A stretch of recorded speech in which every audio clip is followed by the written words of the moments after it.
금호타이어 채권단이 박삼구 금호아시아나그룹 회장의 컨소시엄 허용 여부에 대해 조건부 허용 결론을 내렸습니다. 일단 박 회장에게 구체적인 자금 조달 계획안부터 내라는 겁니다. 하지만 박 회장은 컨소시엄부터 허용해줘야 가능한 일이라며 반발하고 나섰습니다. 자세한 내용 산업부 강은혜 기자와 이야기 나눠보겠습니다. 예.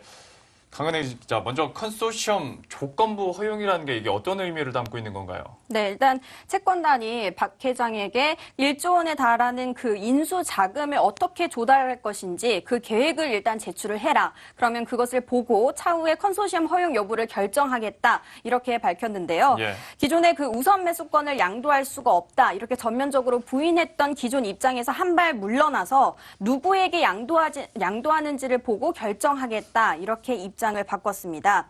금호그룹 측은 산업은행이 우선 매수권 양도 허용 여부를 부의조차 하지 않았다며 법적 대응을 하겠다고 그동안 밝힐 바가 있는데요. 네. 산업은행 입장에서는 양건을 상정하고 채권단들의 의견을 모아서 불허한 것이기 때문에 그 법적 대응을 피해갈 길이 생기게 됐습니다.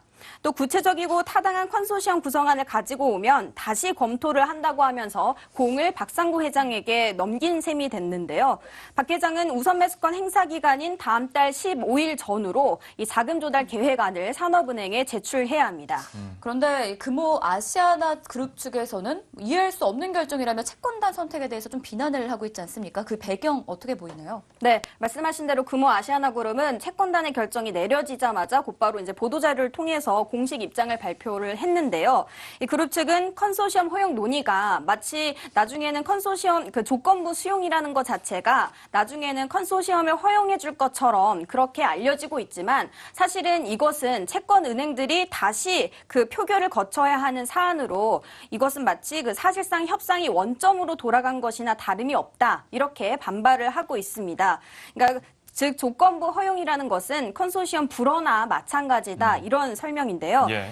박 회장은 그동안 중국 더블스타가 6개 회사로 컨소시엄을 구성한 만큼 평등 원칙에 따라 자신에게도 그런 똑같은 기회를 보장해달라 이렇게 요청을 해왔습니다.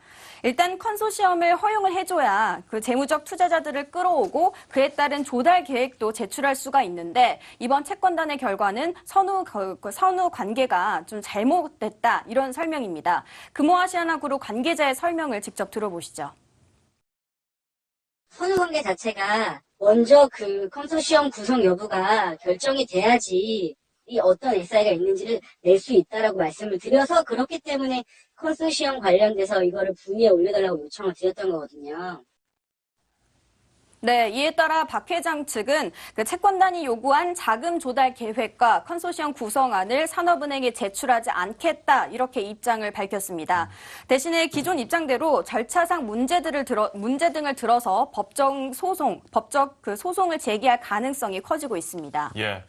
그런데 이 문제를 시간을 조금만 거슬러 올라가면 박 회장이 이미 인수자금 1조 원을 확보했었다라는 얘기는 했었지 않습니까? 그러면 이런 지출 계획을 내면 되는 건데 현재로서 뭐가 문제가 되고 있는 건가요? 네, 이에 앞서서 박 회장은 그 금호타이어에 대한 인수자금 1조 원을 마련했다 이렇게 자신감을 드러낸 바가 있는데요. 네. 하지만 이 박상구 회장이 돈을 빌리는 형태로 1조 원을 마련하게 되면 나중에 그 이자 상환 부담이 커서 사실상 좀 불가능한 방안이다 이런 관측도 나왔습니다. 이 박상구 회장은 그 처음부터 부담이 너무 큰 방식은 고려하지 않았다 이렇게 밝힌 바가 있는데요.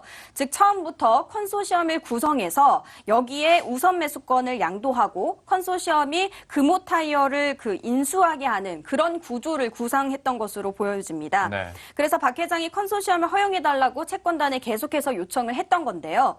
컨소시엄을 구성해도 된다는 확답이 없다면 컨소시엄에 참여할 전략적 투자자를 끌어들이기는 매우 어려운 상황입니다.